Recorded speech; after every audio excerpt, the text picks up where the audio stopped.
Well, hey, everybody, this is Don from the Vlog of Many Things, and with me is, we'll start with him, Steve. Uncle Steve sorry. loves you. I love you. Hey, folks. We have Eric and Mr. Tom, from Tabletop Tap Room. Star Frontiers Gamer. Everybody, Chad, how you doing? Scott, happy Friday to you. Tonight, we're going to do kind of something a little light and fun. It might not turn out to be light and fun, depending on the question. Wait a minute. Did anybody notify Voldemort that we were going to do Ask What You Want in the chat? Oh, he's going to be so much. I've already got emails from him today. I shared with him and all that. So put out the bat ass signal. That's right. So tonight, what we're going to do tonight, ladies and gentlemen, is you in the chat are going to be able to ask us questions, and we'll answer them. We'll talk about them. So if you want to ask about what Tom's drinking right now, you can ask. You want to talk about anything. Everything is open. The chat controls our content tonight. Controls. We are yes, under control. I'm copying several others, but you know what? It seems to be don't adjust you. And Eric is doing the sound effects this evening. Don't. This is why you pay the big bucks, folks. Happy Friday evening. Hey, Scott. And also, trust me, Eric is very expensive because we have to compete with WotC and what they're paying him. Oh my God! You know what they say?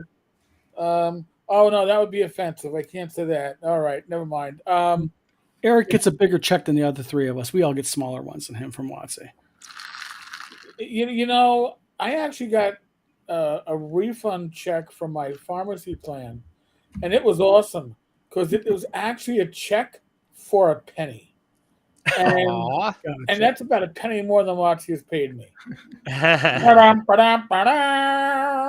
You know those checks that if you don't cash them in the state of Maine, they you mean my $7.48 bankruptcy check that I got?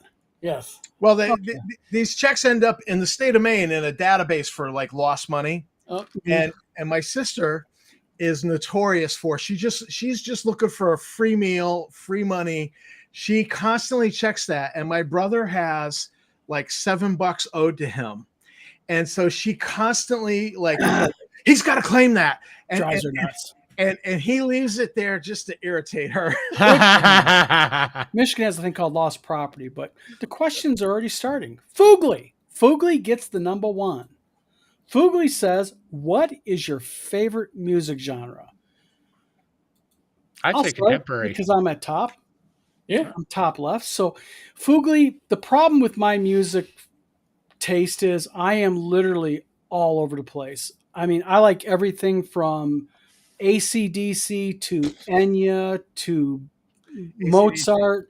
I listen to just a lot of stuff, but mostly what I listen to is if I'm working, I want something a little bit low tone, not heavy rock and roll, just something kind of pleasing, and it helps my creative juices flow. So we will clockwise. Steve, what is your favorite music genre? I already know what it is, but I'm not going to say. Well, I like contemporary, primarily Christian contemporary, but I'll listen to a lot of different stuff, and kind of like Don, like when I start writing, then goes the smoothing music, but otherwise for the regular listening stuff, it's the Christian contemporary. So Thomas? As a young teenager, I loved rock and roll. AC/DC, favorite song was Highway to Hell. Yeah, it's still my favorite song today, but I cannot listen to it because when I had my coming to Jesus moment, that song played a key important role in my coming to Jesus moment. And Everybody has it. Yep. I no longer believe I'm on the highway to hell. So it comes on the radio and I start doing this and I can't listen to this. You know what? Gotta respect that. But I really also love classical music. I listen to country music for 1 hour, one day out of the year, and then I've had enough. And the music from Battlestar Galactica TV series, the new one. Oh, what they ask you. Awesome. And I've been actually writing a Star Frontiers adventure while listening to the Battlestar Galactica version of what's that? The song that was so important there, that the Joker and all along the Watchtower. Oh, okay. Yeah, Gotcha. they redid that. Bear McCreary redid Bear that. McCreary is an excellent And song. I just play that over and over again, pumping Yep. it in the ears while I'm writing and working on this adventure, because that's the theme of this adventure. I was like, whoa, that's good stuff. Yep. Eric, what's yours? So like, listen, I love my XM radio. So my XM radio is almost constantly on classic vinyl, which is, classic rock. Gotcha. But when I step up to was it classic rewind, the 80s? I'm like, this doesn't sound. I love the music. This isn't classic rock. This is the rock that I grew up on. This isn't. This is new. This is just rock. And then my third choice would be alternative rock, and then we go into the punk, heavy metal. I mean, I've got some things that I really. People go, you listen to that? It's like, oh man, the Ramones are so New York. You got to listen to the Ramones, So. Yep. And the next question is from Mr. Gunn. He says, Don, where are we at Gangbusters order fulfillment? For those of you who follow the Gangbusters group, there was a small group of orders that were picked up by USPS that evidently were not scanned by USPS, and we've been involving them. We made a post in the Gangbusters group earlier last week, and we're following through with it today. And that is basically, it's a small group of about a half dozen orders. We don't know where they're at. We don't know what the hell happened to them. So what we're doing is we're going to reprint and reship at our cost. So orders are going out probably sometime midweek next week. So that is that. Jim Wampler. Jim, how you doing, my friend? Were we just talking? Jim says, greetings, program. Sorry for bugging you in messages, Don. No, you're not bugging me a bit. Jim is being gracious enough to kind of critique my cover for RP Gamer magazine. Nice. And Jim has been good enough he's going to be donating a little bit of a comic spread. Hopefully for Marvin the Mage, my number one favorite magical mage of RPG, fantasy, whatever you want to call it. Jim's top-notch people. I love Jim. Yeah, Jim's a good guy. David Thompson says, hi. David Thompson, that's not a question. Scott Mulder says, support. That's how you say it. Yep. Mulder says, don't forget me when the products are shipped. I don't know. I lost your order, man. I don't know who the hell you are. Who's this guy? So yeah. So basically tonight, like I said, we're going to be doing just some general questions, from everybody who's watching. Again, anything's on the table. You can ask anything. It can be everything from questions about game design, et cetera, et cetera, et cetera, politics. I don't care. Tonight, you guys are the program directors. We are not. Mr. Gunn says, thanks for the update. It must be in the unique group. I'll keep an eye out. Yeah, it was about 7 or 8, I think. I think it was either 7 or 8 orders. And just as way as explanation, let me explain to people real quick how we ship. I know most people, when they have a bunch of orders, they take them down to the U.S. Postal Service, and you take them to the counter, you drop them off. I mean, that's kind of normal. We don't do that. We have so many orders every week. What we do is we put them on a pallet, and whether they're 1 order or 100 orders, what ends up happening is U.S. Postal Service pulls their little truck up, and twice per week only, what they'll do is they'll pick up our orders and they scan them. And we had a fair amount of orders for Gangbusters, and there was a bulk that the lady, and I'm not faulting my mail lady. She is an absolute gem, sweetheart. Alicia is just top-notch people, but she evidently didn't scan these, and we don't know where they're at. So, because I believe in the aspect or the concept of, it doesn't matter who's at fault, the buck stops at me as a company. If you ordered from me, I make sure you get your product. We're going to eat it. We're going to go ahead and ship them on our own dime. And to the people, to their credit, real quick, we've had several people say, Don, listen, it's not your fault. I'll pay my shipping again. I've politely declined because they should not have to put out more money to get what they ordered from us. Yeah. So we honor our orders. You write that off as just investing in goodwill. Absolutely, because the bottom line is this, is when you order from me, it doesn't matter why you didn't get it. You didn't get it. Right. And it's easy, like a lot of places would tell customers, well, file a claim with U.S. Postal Service. No, that's bullshit. Yeah. You ordered from me. You didn't order from U.S. Postal Service. Yeah. Mr. Gunn says, Jim, when might we see the next Scientific Ooh, Barbarian? That's a good question. I will let Jim answer that. I think I know the answer, but I'm not going to think if Jim wants to answer it in here. If not, Mr. Gunn, my suggestion is if Jim doesn't answer in the comments here, just email Jim. He's a great guy. He'll answer you. And I'll guarantee if whatever Jim tells you is on the straight and straight, he's no bullshit kind of guy. He's a straight shooter. Ooh, good one. Oh, David Thompson asked a good question. He says, what is your favorite mechanic from any game system? Ooh. So now for the next question, we'll start counterclockwise. Steve. Well, mine isn't from a game specifically, but it is from a book series is Mistborn and the magic system he had in that about using metals. Real quick, I got to say something. The Dragonlance Chronicles Collector's Edition is $18 on Amazon right now. Really? Hardcover. It's got the Joe Manganiello forward in it. They are signed by Tracy Weiss and Hickman, and they got all the maps in them. $18 on Amazon. So if you I already have Dragonlance Chronicles, but hardcover collector's edition for $18, I shit you not. If people need the link, let me know. I know Eric's looking it up right now. I'm like, holy crap. Tom, what is your favorite game system or game mechanic? Excuse me. What's my favorite game system? Let me guess. I'm going on a limb. Let me guess. Well, honestly, I like the I like the D100 mechanic used in Star Frontiers for the skill system, where it's 10% per level plus 1/2 your ability score.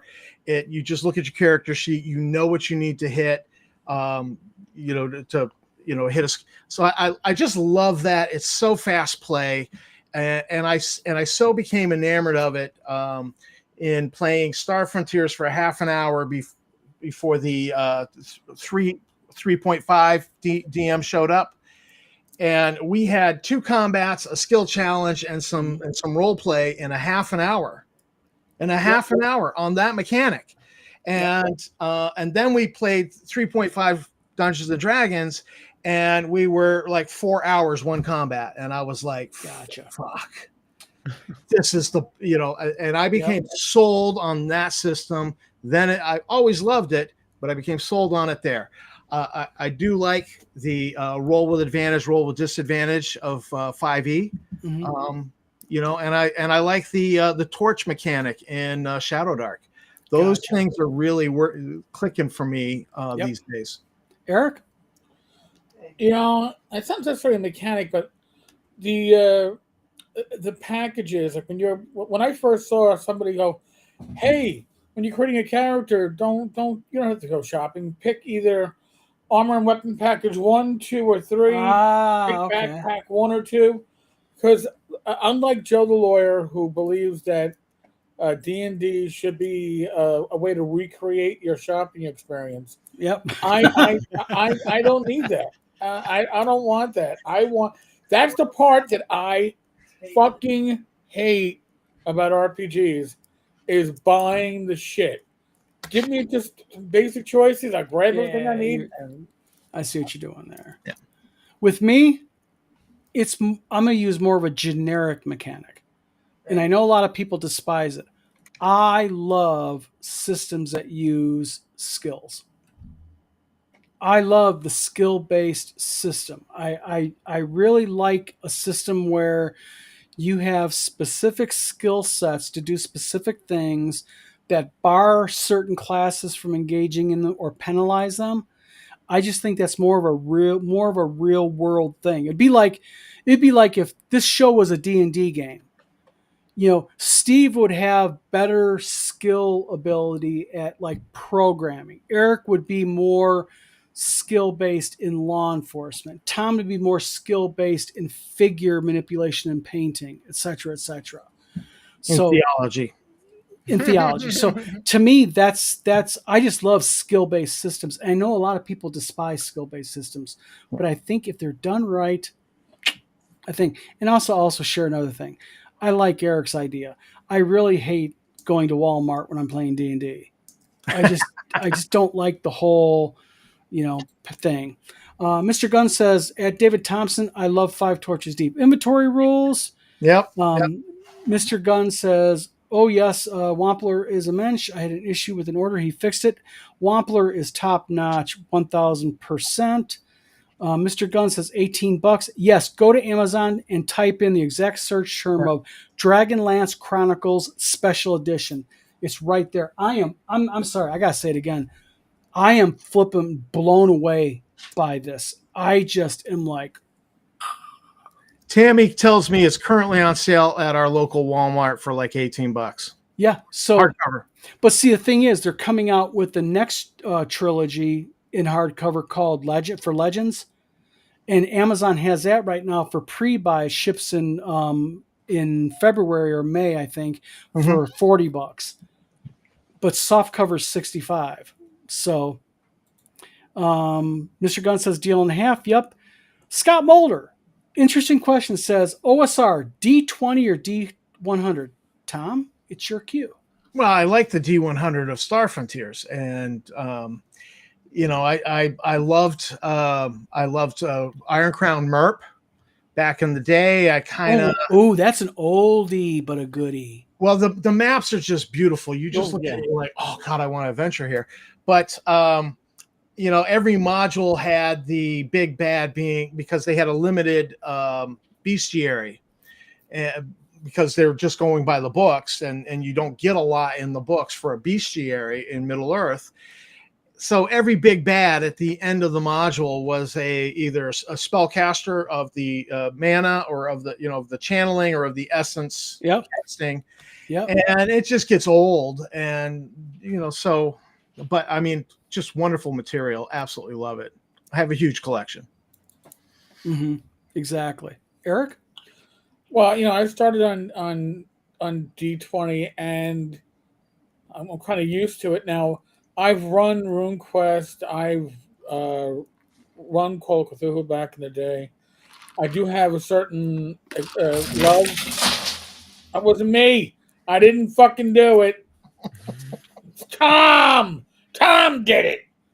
But no, I heard it. These big cups with blueberry mojito, not Coke. It has to be the blueberry mojito night. Yeah. My wife will be pleased. She has to buy me new shirts now. But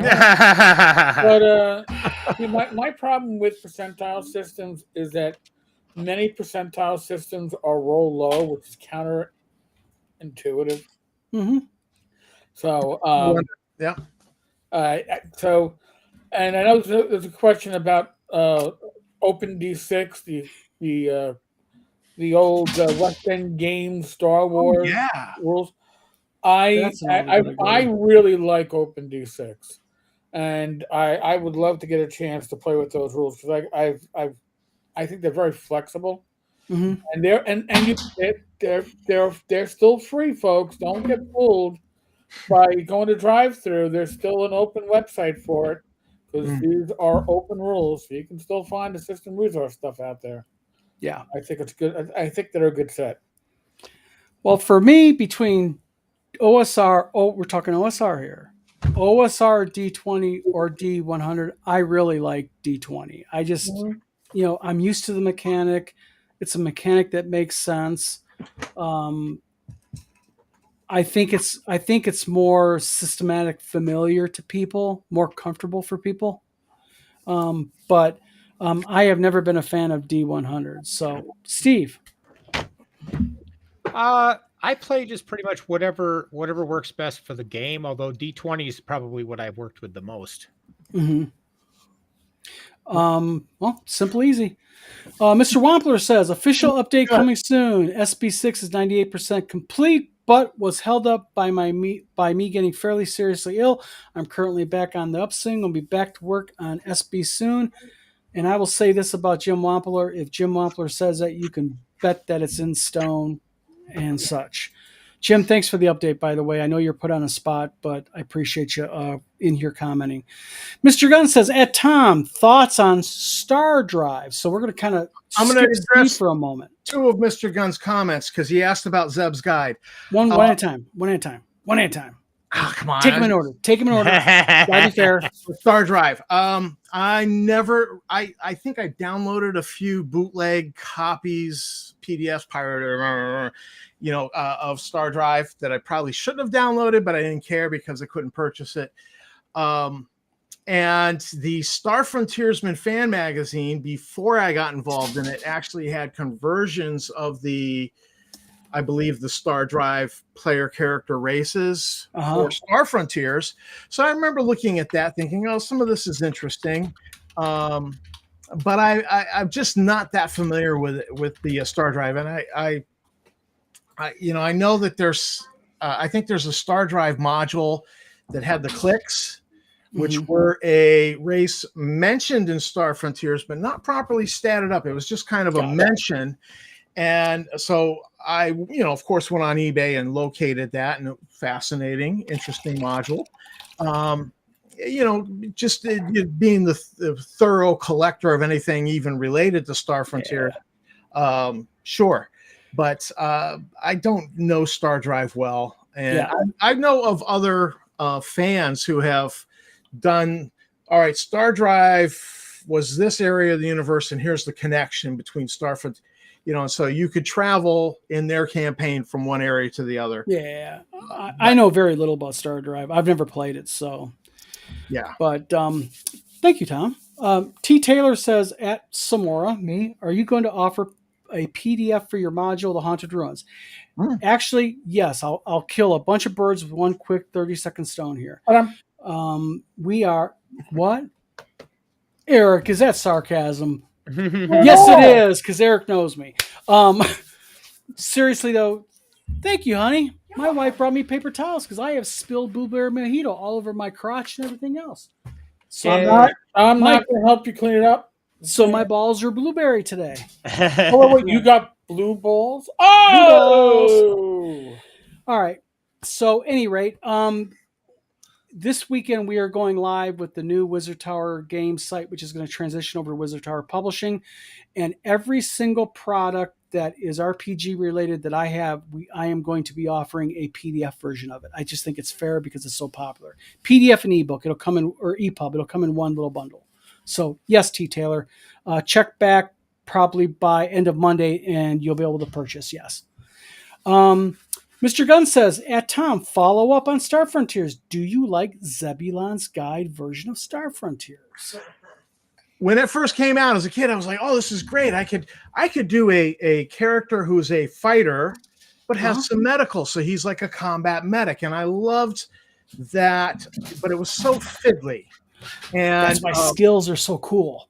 Well, no, it's a skill system. It's all skills. Yeah. But the problem is that Zeb's Guide took all of the sub skills. Like if you had robotics, you could do identify a robot, you could reprogram it, you could repair it. They took all of those sub skills that fell under robotics and made them a separate skill.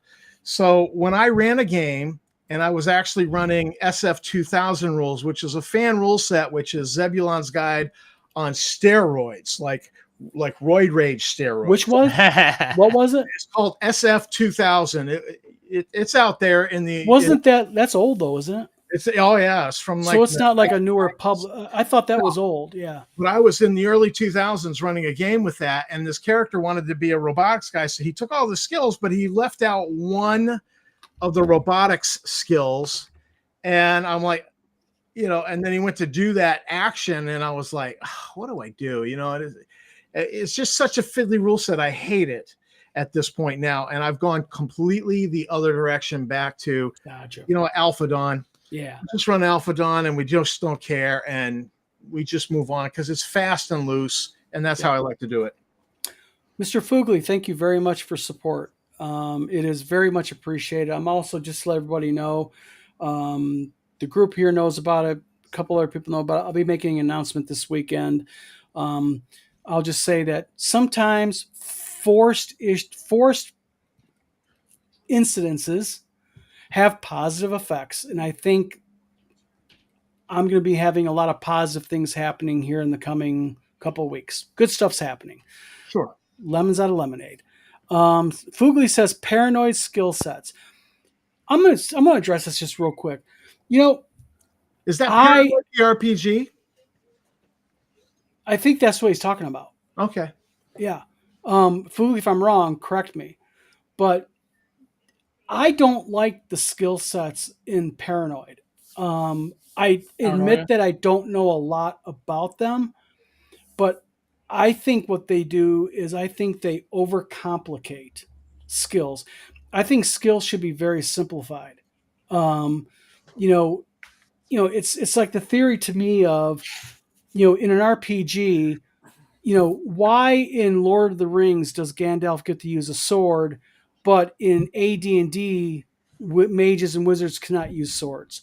To me, I disagree with AD&D because what stops a mage from picking up a sword to defend himself? Well, to me, a warrior who's trained on it, uses it, has basically grown up with it. He is good at it because that's part of his tool chest, so to speak. But a wizard or a mage, to me, what's wrong with them picking up a sword? They may be inept with it. They may not understand the nuances on how to utilize it properly, because that's like in Open Worlds, the RPG that we're getting ready to release. In Open Worlds, any class can use another person's skill. There's no limitations. But what you do is you take extreme hits to your ability to use it. It's kind of like, Eric, do you want to go and have a doctor take your appendix out? Because I can do it too.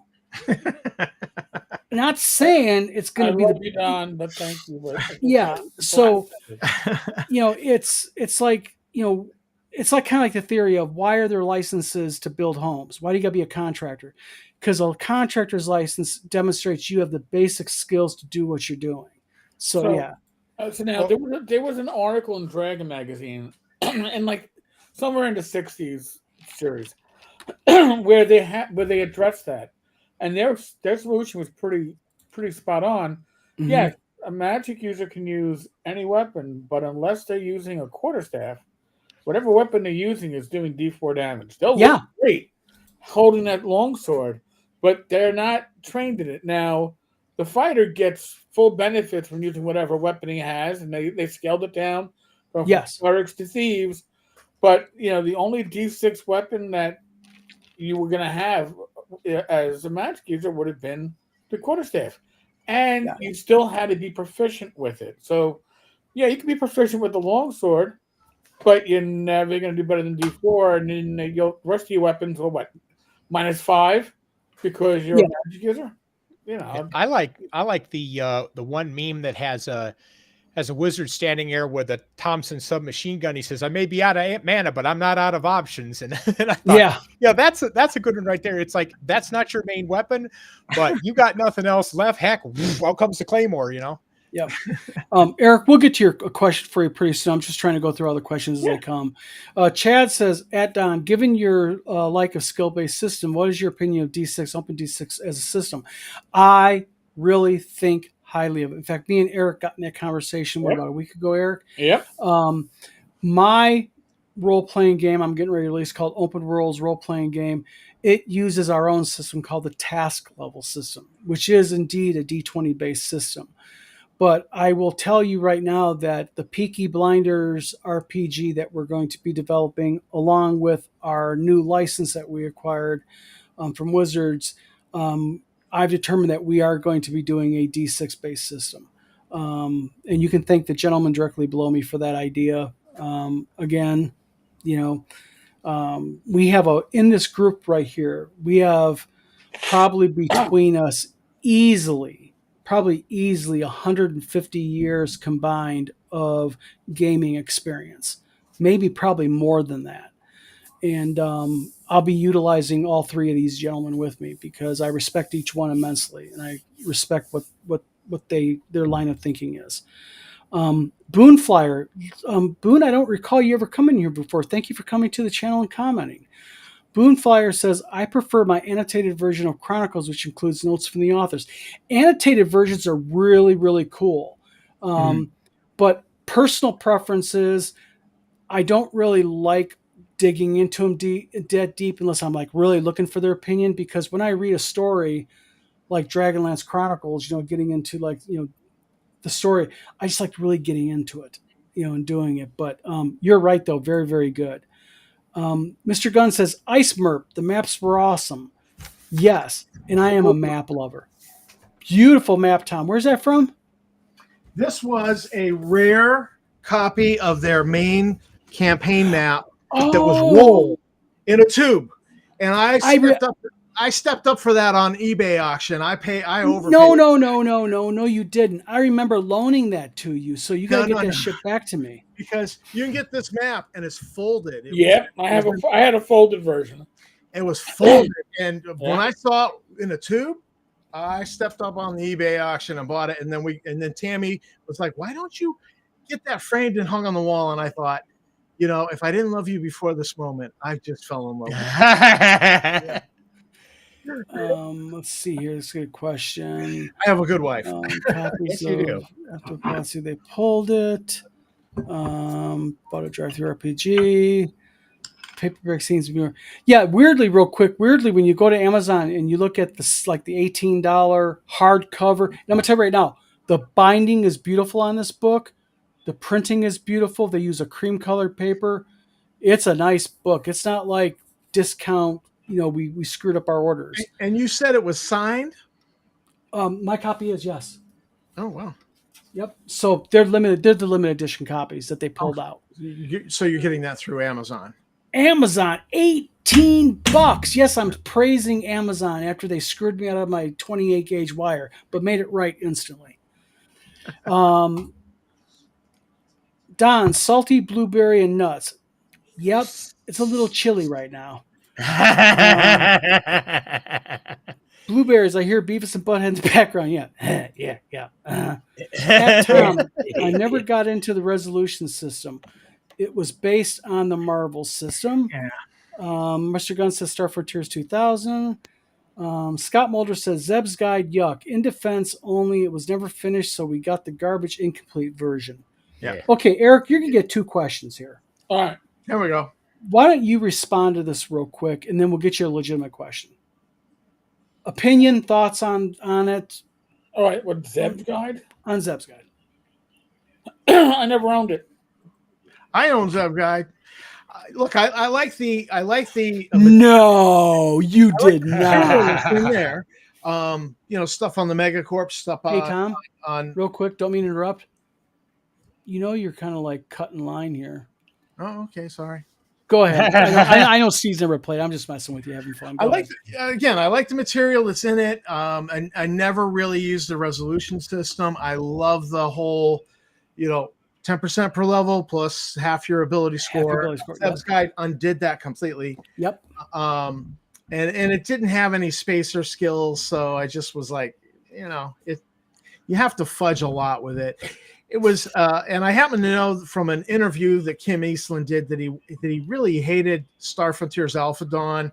He hated Nighthawks, and so when he got the green light, he was like, "I'm going to redo this whole game my way," and he wanted it more like Gamma World. And what is your opinion personally, as a gamer and a game developer, of Alpha Dawn and such? I didn't hear all of the question, Don. As a gamer, but also as a game developer. Yeah. And as an ardent Star Frontiers, I'll call you a Star Frontiers theologian, because you really are. Super fan. What is your opinion, though, of things like Alpha Dawn and such? Alpha Dawn's got some wonky little problems because it was taken away from Zeb Cook and Lawrence Schick at the last minute and then redesigned by committee, which is why Zeb Cook never wrote anything more because he was pissed. And I get that. Rightly so. And it was redesigned by committee. So you have things like vehicle combat doesn't really feel like it meshes with the rest of the system. So there's a little bit of wonkiness in there, but I really do like the system. I just, because I'm so familiar with it, I roll with it. because the heart of it, the heart and soul of it, I just love the idea of science, technology a little bit beyond us, and Western, Western in the stars. I just love the feeling of that. And corporations being bad. I hate corporations. I hate big Well, corporations. but also I have to defend games like Star Frontiers and Boot Hill and Gangbusters. And the way I defend it is pretty simple, and that is people have to understand what we're dealing with today in game design is highly refined. It's you know people have already tripped and skinned their knees. They've already rode the bike with training wheels. Back then, it was literally, for lack of using a pun here, was literally Boot Hill, the Wild Wild West. I mean, these game designers like Tim Kask and Zeb Cook and Frank Metzer, they were kind of running, and this is not meant as insulting. It's meant to make a point. They literally were kind of running with one training wheel on, one training wheel off. That's a good analogy. So, but real quick, Judd, Boot Hill. There was an article in an early Dragon magazine, and it was stats for all of these fictional characters on TV. So if you wanted to have the guy from Magnificent Seven show up, his stats would be there. If you wanted to have Gunsmoke, who was the sheriff there? What was the guy's name? Oh, yeah, I know who you're talking about. Yeah, you know who I'm talking about. His stats were there. But then they put in like real life people, like John Wayne. They put in like the actors, the real life guy. Because they were trying to boost the show by bringing a familiar name. They put the stats for the real life guy in there. So they had the characters, and then sometimes they would have the real life guy. Yeah. I look through that and I just laugh. I think, man, this is crazy time that they were doing all this stuff. Yeah.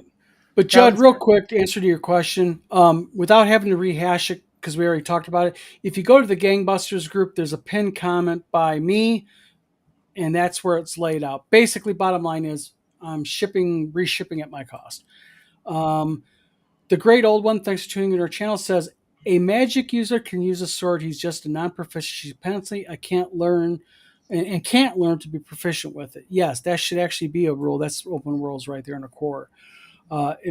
Raised Pork Chow says it might be your appendix. Oh, there's an appendix in my game along with, terms and everything else. Fugly says, I've let mages use swords, but I give them terrible special effects whenever they carry large amounts of conductive material. I actually have a thing in my game where when mages try to use something out, like a spell, out of their way, bad things can happen definitely if they fail their role. Let's see here. Wizard should use spears very least. Thank you, Mr. Gunn.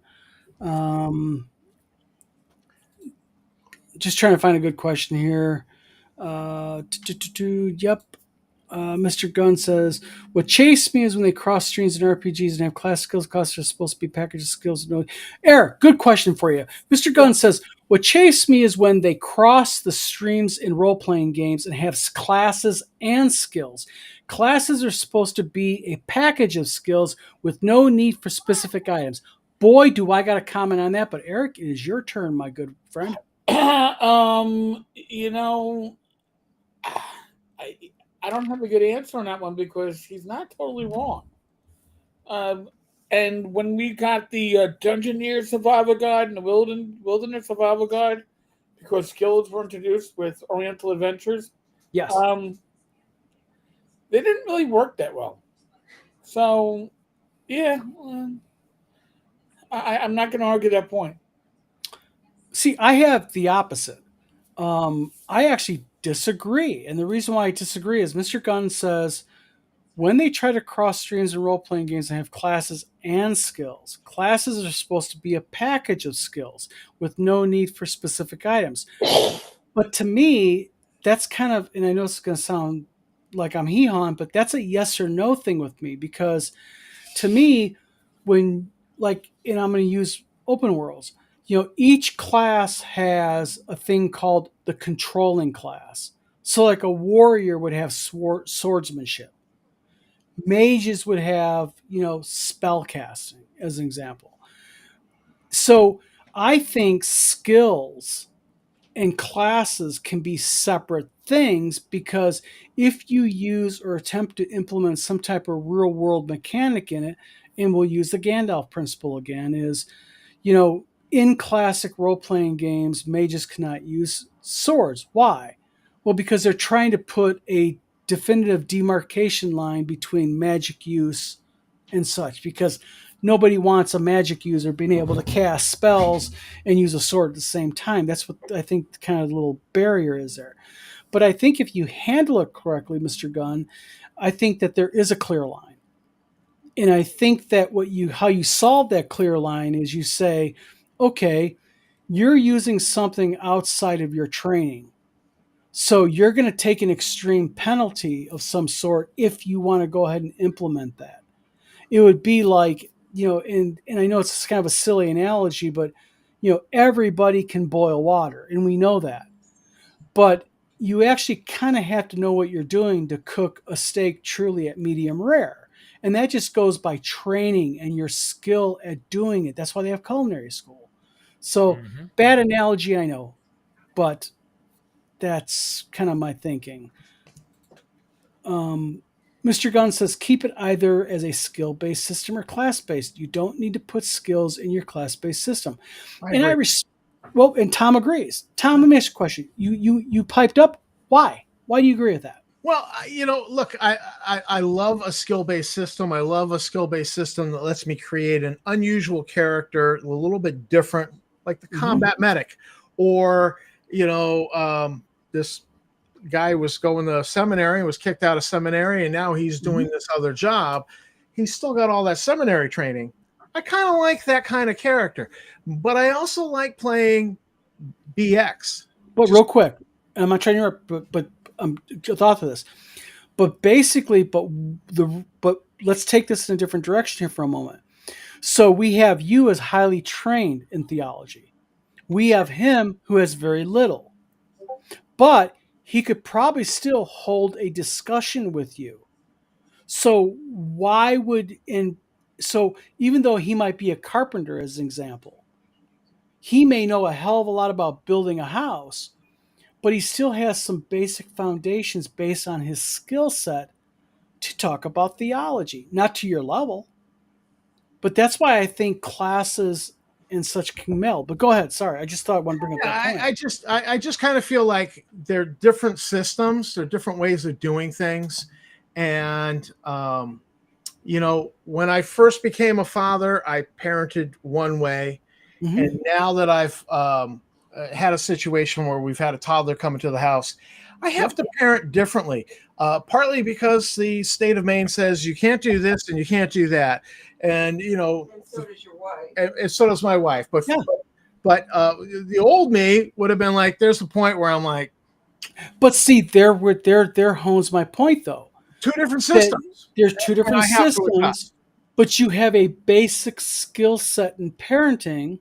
It's sort of like me, I am. One system, I've got to do things a certain way, and another, and I'm okay with that in an RPG. It's a game, and we understand the parameters. And so in one game, it's skill based, and I get to do certain things because of that with my character. And in the other, I'm like, look, I'm just playing a fighter, or I'm just playing a cleric, and I'm okay because that's the system, and we agreed to play that, and I'm okay with that, and I just like. Yeah, and I love BX for its simplicity. Yep, and I just love playing that. Attention! Tom Verrolt officially announced he likes BX on the Vlog of Many Things. Well, I've said that before, but I tend to complicate it a little bit. Like you could actually play a goblin thief in my game, and I would make that happen. So. All right, great old one. Thank you for again tuning in. Says OSR and maps, my favorite is Wilderlands of High Fantasy and that series.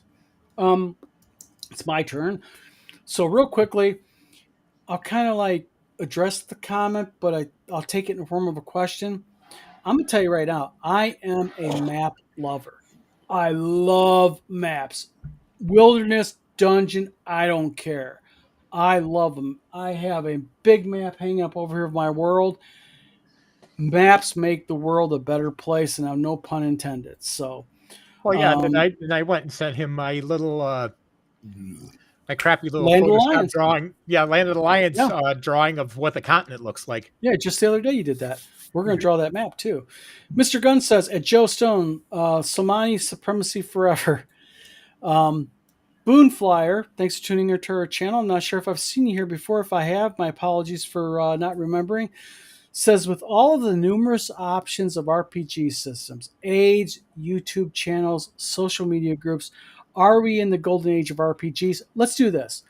Eric actually did not have very much of a question. Eric, this is your baby. Go ahead. You'll start it off. Boone Flyers question. With all the numerous options of RPG systems, age, YouTube channels, social media groups, are we in the golden age of RPGs? No, the golden age of RPGs was 1974 through the launch of AD&D in 1978 or so. That's the golden age. Mm-hmm. And then Silver Age is, I guess, Unearthed Arcana through Skills and Powers with TUI. Mm-hmm. Then we had the Bronze Age. We are probably in the Age of Enlightenment, all right, because you have options. Ooga, ooga, Lots of ooga, choices. ooga. It's the Age of Enlightenment because you're not stuck with what's on the shelf. You have an almost infinite set of resources, and you can even do it for free. Absolutely. Okay, so this is the Age of Enlightenment if we're going to go for an age of RPGs. Okay, then it's back up to me. Are we in the golden age of RPGs? I agree with Eric's assessment. But also, I think in one way, now we have a platinum level of, if you want to call it an age. And this is the reason why I say that, is because think about this. We all can sit down no matter where we're at, whether we're sitting on the shitter or we're in the car, and we could take this device right here and we can find anything. Mm-hmm. And I think I see a lot of complacency online by younger gamers because they're used to it.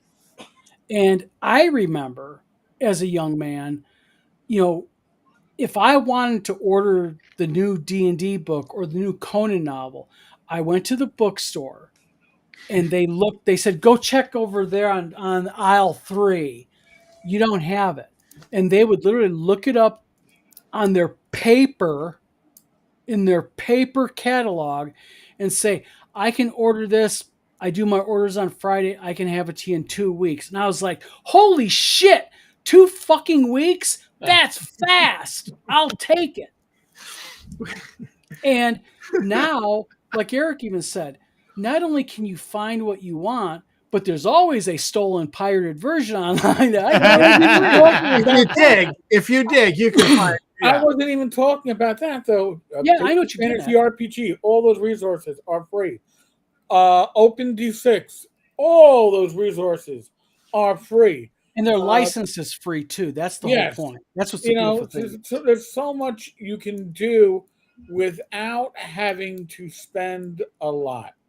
Mm-hmm. And I'm not saying that I don't spend a lot. I certainly do. But if I couldn't, I'd still have what's the word? A plethora of resources available. Yep. Agreed. Steve, your opinion? Thoughts? Opinions?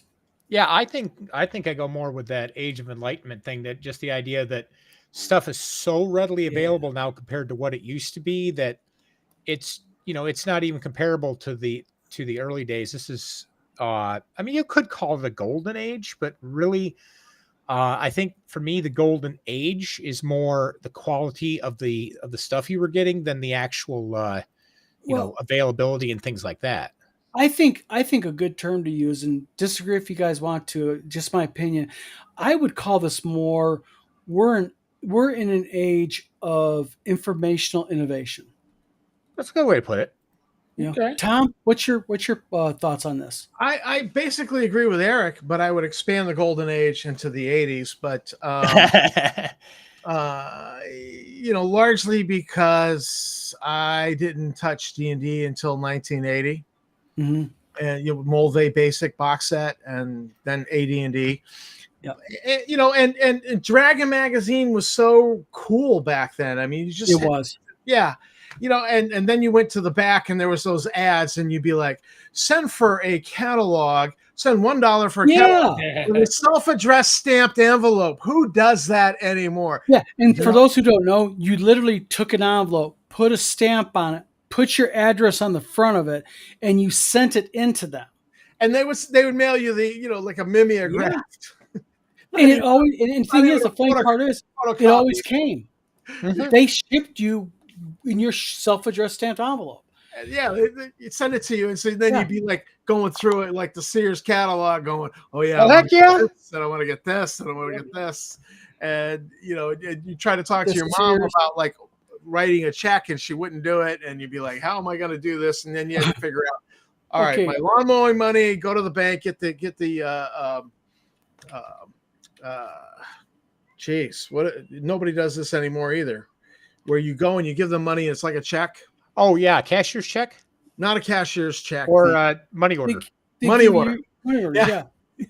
Well, the funny thing You had to is, figure that out as a kid so you could order something, because your mother wouldn't write a check because she's just not going to do that. this is going to sound alien to a lot of people, but raise your hand in this 4-man group if you've ever taken a Sears catalog and given it to your mom at Christmas season, circled in red what you want for Christmas. Well, D&D catalogs. But basically, Mr. Gunn also says that, Don, defending those games, at least they're innovative. It feels like gaming world is a lot less innovative these days.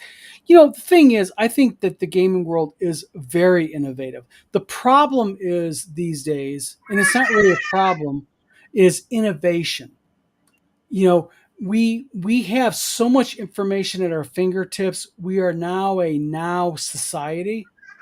If someone comes up to you, and I get this, people will go, Don, I want to order X. How long will it take to get it? And I tell them, say 3 to 5 days. I get it all the time. People going, why can't I have it tomorrow? Amazon sends it next day. Right. So Amazon also has the infrastructure. absolutely. John Miller says the fastest guns that never lived was Boot Hill article. Boot Hill is actually a pretty decent game. And by the way, information overload. Mark Hunt, amazing creator, is actually doing or has already done a Boot Hill kind of reboot that we're going to be developing. John Miller says Clint Eastwood was on it. Clint Eastwood was on every single thing that he did, including "Get the fuck off my lawn." Judd Goswick says Matt Dillon.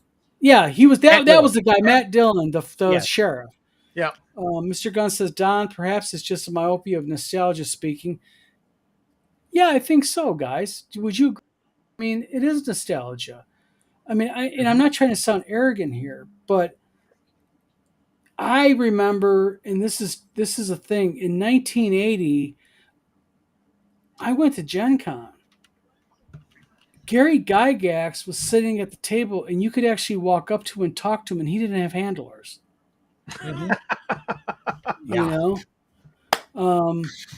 Matt Dillon, yep.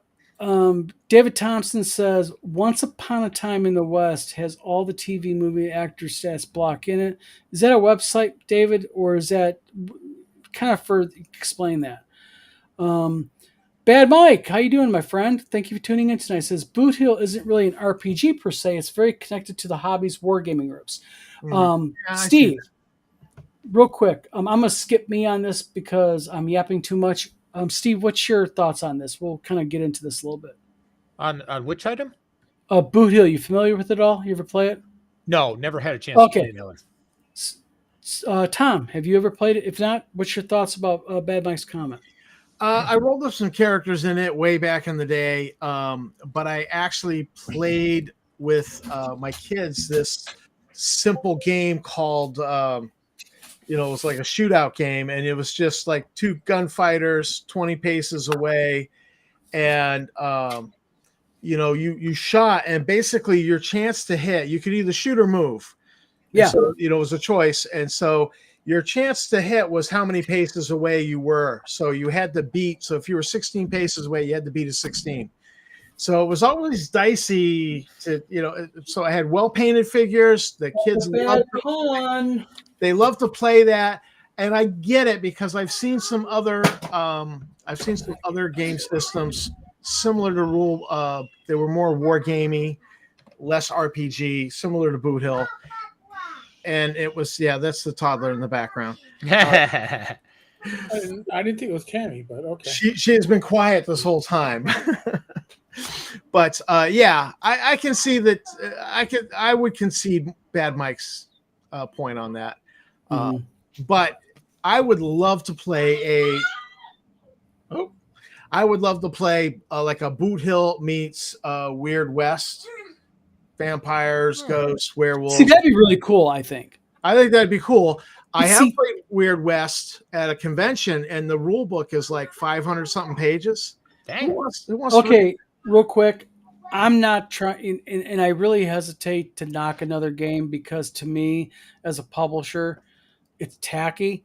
But I'm going to put my vlogger hat on right now. I think a 500-page rule set is really, really overkill, overcomplicated, unless that rule set has the player's content, the Dungeon Master's content, a couple of monster manuals in it, and a campaign setting. Eric? Mm-hmm. I own it. I read it back in the day. There was nothing in it that told me, wow, this is a role-playing game. It seemed more like moving counters and death.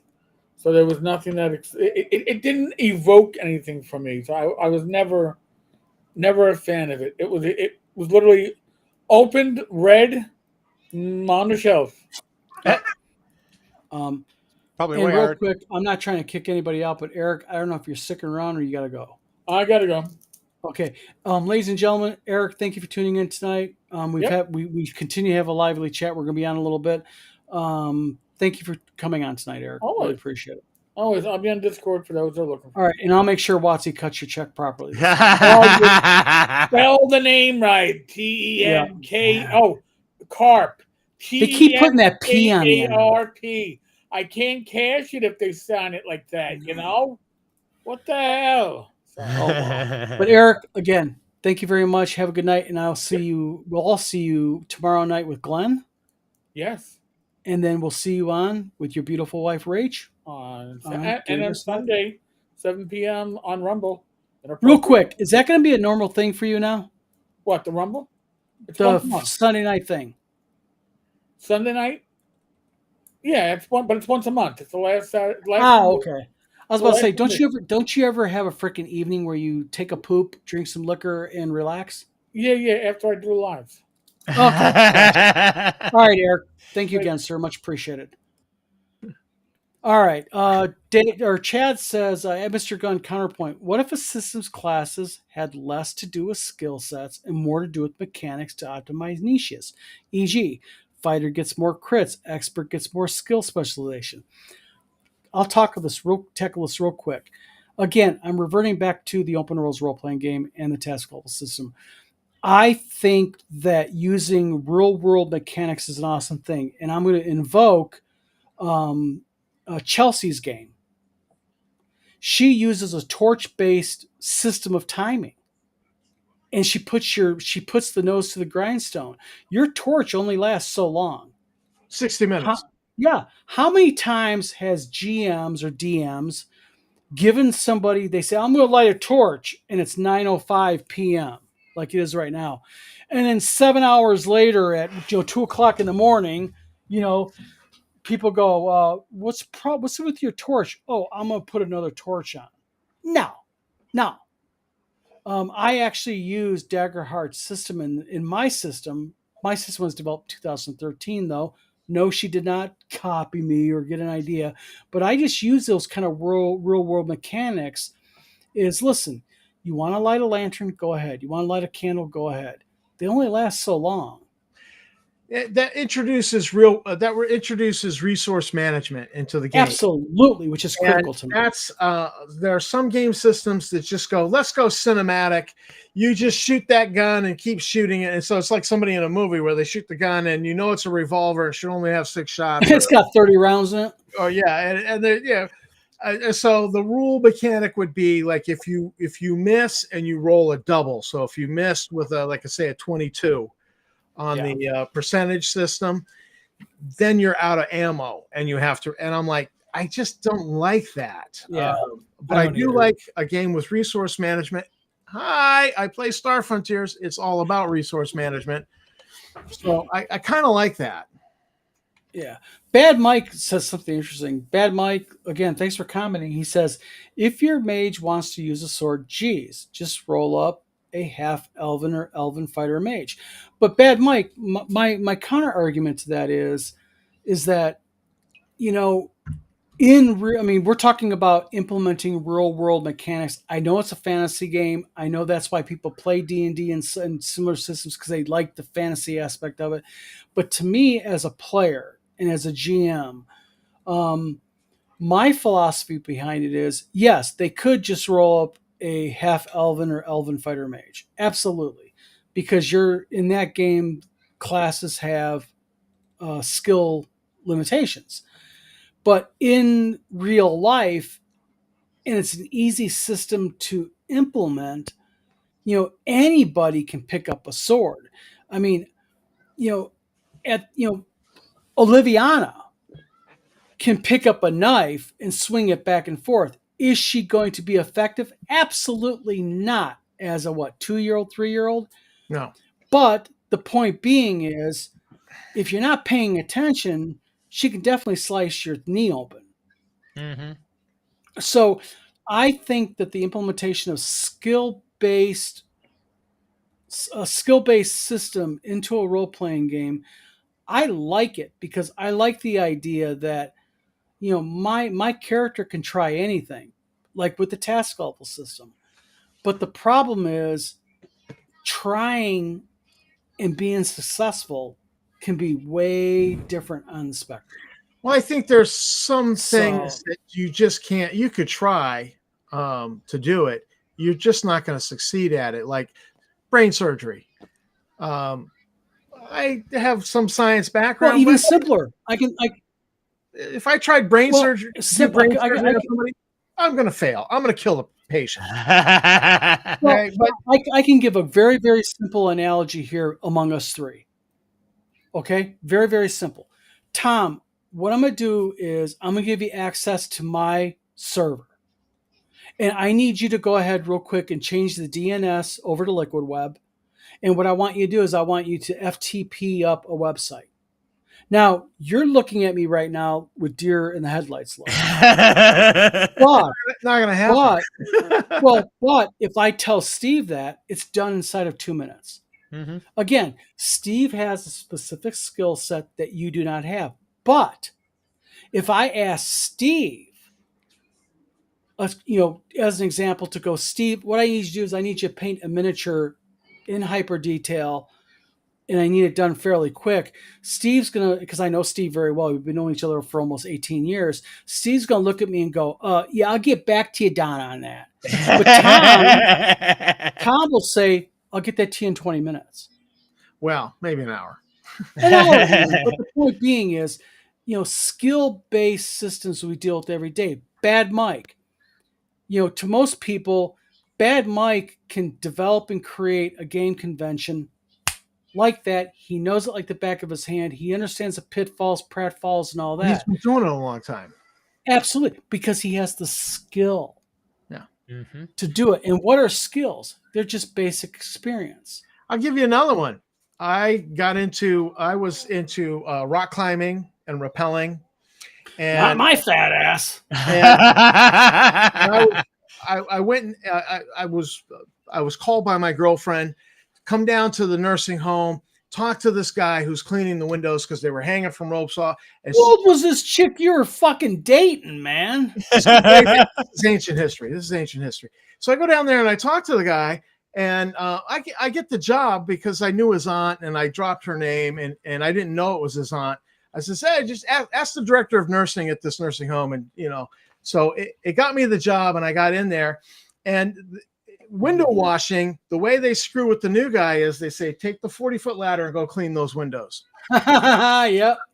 So 40-foot ladder, you're up there, you're like standing on like 4 rungs from the top of the ladder, and you're just kind of hanging on. And a year later, I'm laughing to myself because a year later, I'm standing on the second from top rung. So I have no hands on the ladder. I just a hand on the building, and I'm leaning way out, and one leg kicked way out to counterbalance. And the ladder starts to slide. So I put the leg back in, and I hop the ladder back into place. Yeah. That's what a window washer does, but you only do that after a year's of experience of doing that. You don't do that on day one, but you pick those skills up after a year. And so next thing you know, you're hopping a 40-foot ladder back into place, 40 feet in the air. And people are like, I can't believe, or the ladder falls and you ride it down to the last minute, and then you push away so that you kind of do a little tuck roll. But that's a good point you make, because when I was a paramedic, you start off as a basic EMT. And when you're a basic EMT, you're like, holy shit, this person's intubating people, they're defibrillating people, but you become an EMT specialist and it becomes more clear. Your skills increase. You become a paramedic. You know about pharmacology and cardiology and ACLS and BCLS and all that. So that's the reason why. And this point right here, Fugly says, Fugly, thanks for commenting against this. Skills let us customize class-based characters. And I agree with that so much. And that's why I love skills so much. Again, Fugly says it again. We do not boil water to cook steak. Unless you're my sister, then probably you do. Robert Robertson, thanks for tuning in, Robert. He says, I adore blade slingers. The archetype of the magic wielding elf has always been a thing in fantasy fiction. I admit I know absolutely zilch about blade slinger. Judge Ocker says TNT, Talasanta, and Feng Shu handled this well. Specialists are better at things, dabblers are not. And I think that's the theory behind with me skill sets, with skills, is because, certain people by job type, like as an example, a police officer for his job is not going to give a shit about carpentry. And a carpenter using his job is not going to give a shit about enforcing the law. Mr. Gunn says, Don, I see your point, but then I'll use feats, which are basically skill packages or class. Yes, feats are a thing, but again, when you look at skills versus feats in separate RPG systems, they differ because it depends upon what's behind them. But Chad also says, but then my homebrew is geared towards a modern setting where there's less specialization than in a medieval milieu. Exactly. I mean, it depends. I mean, and I'll get to my point here on something. This is why D&D is so popular. This is why fantasy RPGs are the number one type of RPG, because over the last 50 years, what they've done is they've shown one key thing that Monopoly, that Risk, that chess does not do in all these other popular games. And that is, you can take it and you can make it your own. And you can manipulate it and change rules to suit your players and your needs. That's what role-playing games have that is so magical, that makes them still one of the most popular types of gaming in 2025 right now. But I also think that RPGs, part of the draw is that, like with my own kids, that one wanted to be a hobbit, they wanted to be, Bilbo, Frodo in Lord of the Rings, and the other one wanted to be Legolas. And that's what they were thinking when they created their first characters. And, for me, I was thinking, I grew up on stories of Robin Hood and Ivanhoe. And so I'm thinking knight in shining armor. I'm thinking of, Robin Hood as the Prince of Thieves, and so initially that's where I was, but as I became a more seasoned role player, I wanted to try different things. And Yep. so, but by that time GURPS had come out and I've been like, whoa, you can do anything in GURPS. MERP. You can go into other areas, with your skill points as you level up and purchase, skill ranks in other areas. That would not normally be for that character, but there's a penalty associated with it. So, but that's as I became more seasoned. But initially, I was just all in on I'm going to be Ivanhoe. I'm going to be, Robin Hood or Gandalf. Mr. Gunn says something here that's kind of that interests me. He says, at Don, the callow youth of today are the worst. So much worse than the callow youth of our era. But you know what? In all fairness, Mr. Gunn, I see where you're going with this. When I was a kid, my grandpa thought we were the absolute worst generation. And, my dad thought, and again, I think what goes on here, and it's a natural response, is, it's very easy to sit back and go, those damn youths, get the fuck off my lawn. You know what I mean? But the thing is every generation brings something. They do, and like I said, I remember my dad, going, what the hell is Pink Floyd and how can you stand listening to that shit, son? And I'm sitting here today going, listen, Dad, respectfully, you're deceased, God rest your soul, but on the same token, Pink Floyd is Mozart. Literally. I don't know about that, but I do. And the thing is, but that's the whole point. And Mr. Gunn, when you are 90 years old, sitting in your wheelchair, shaking your stick at the kids on the front lawn, you're going to think they are. And when those kids are 90 years old on their front lawn, on their porch, they're going to be thinking about the younger generation. We all love to knock the younger generation. Welcome to the club. We're all part of it. Judd Goswick says, I used to order a ton of stuff from War Games West catalog. Oh my God. Talk about a blast from the past. War Games West. Holy shit. I ain't even heard that term in a long time. Don't anger the no sass ogre. Mr. Gunn says, Don, many times the catalog did not have pictures. And that's the whole thing. Back then, they didn't have pictures in a lot of stuff. Does anyone remember real quick here? I know Tom probably does, but I'm not sure if you do, Steve. And Eric definitely would. Do you guys remember the old TSR catalog, like of 1982, 1983? And it was just like, all the different games and everything and the price. And it had like a one little quick line description of it. Yeah. Well, actually, even one better. Dragon Magazine having photographs of miniatures, and they were the worst photographs. It was just like this gray-black blob on there, and you're like, okay, that's a succubus or that's a wizard with a staff. And, you had to go by the description, and you just took a chance on it. And Chad says, Mr. Gunn, eventually I'll get the damn thing formatted and fit the publish. For now, it only lives as text files. Chad, welcome to the club. I don't even want to show you my pending file of under development. And I don't want to see Steve's because I know what's in his pending development file. I still remember this smell. It lives in my head as a memory. Right here, this comment. I'm sniffing away the acidic blue letter. Oh my God! School. Mimeograph smell is just one thing, and there's nothing else like it. Exactly. And then you walk away with a little bit of blue on your nose. Like, you're not supposed to be sniffing the mimeographs. I wasn't sniffing nothing. Check your cheeks and your nose. Go wash your nose, Mr. Samora. Tall Tales by Mark Hunt is good. Real quick for everybody who doesn't know, Judd is absolutely right. Tall Tales is the Western version of Mark Hunt's game, and that is coming out soon. And we're getting ready to go offline here because it's going on 9:20. But let me kind of get through a few more. Wild West Exodus was an excellent Wild West game. The best one going, I think. Strongly recommend the group. Yes, it is. War Cato Strudels. Mr. Gunn says, Once Upon a Time in the West is one of the best films ever. Man, there's so many good movies out there. Great old one. Deadlands is weird West modern game. Yes. Oops, hold on one second. My apologies. So many great lines. I'm just kind of going through them. I apologize. Wild West Express has Weird West factions. The Union Enlightened may not be aliens, celestials. Scott Mulder says, Don, Interstellar is going to be a tome. We're at 91 pages just on world building notes. Okay, real quick. Me and Scott's doing an RPG together called Interstellar. It's a sci-fi RPG.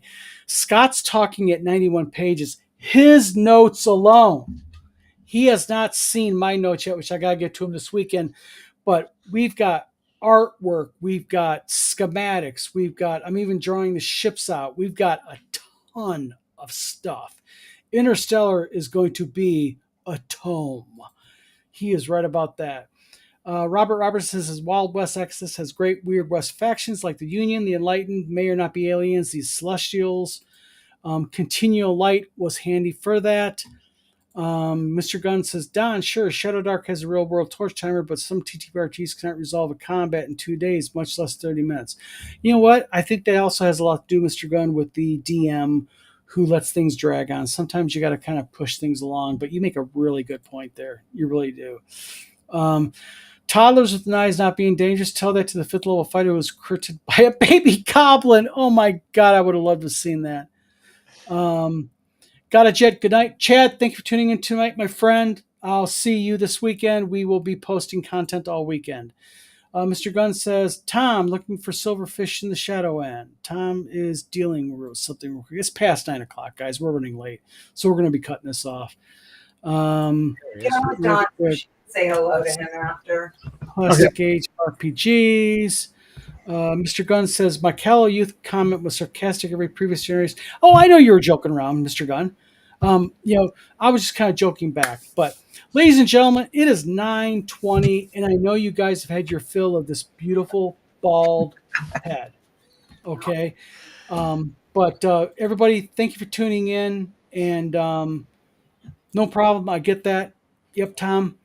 So, everybody, thank you very much for tuning in tonight. Thank you for all of your questions. Everybody, your questions were great.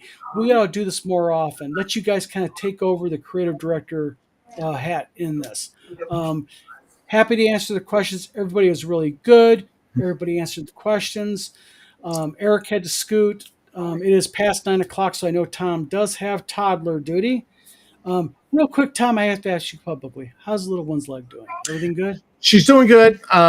Good deal. You know, we were at the doctor's office this morning, but we I got. haven't heard her much, so she must be doing pretty well. No, Yeah.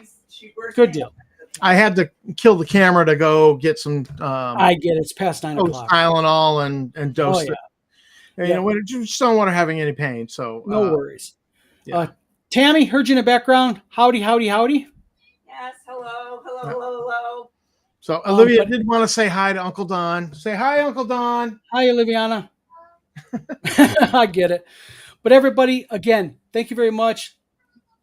Guys, it's Labor Day weekend. Grab a game this weekend. Play some games. Have some fun. Do some good stuff. But this is Don. And Steve? And Tom. And we are the Vlog of Many Things. Eric had to cop out because Eric is doing his speakeasy on Discord. So head over to Discord, 10 Cars Tavern, see if you can get in. It's a live chat, a lot of fun. Please, everybody, like and subscribe. We're trying to build the channel up. We're trying to get more subscribers because as we get to go, YouTube is now starting to do a thing where you have to have a certain amount of subscribers now to do certain type of length of content. They're implementing that come October. Oh, jeez. Wow, Yeah, wow. it's a content grab. But everybody, again, thank you very much. Happy Labor Day. Steve, Tom, thank you very much for being my compatriots in this little adventure. And we here at the Vlog of Many Things, we'll talk to you guys later. Okay.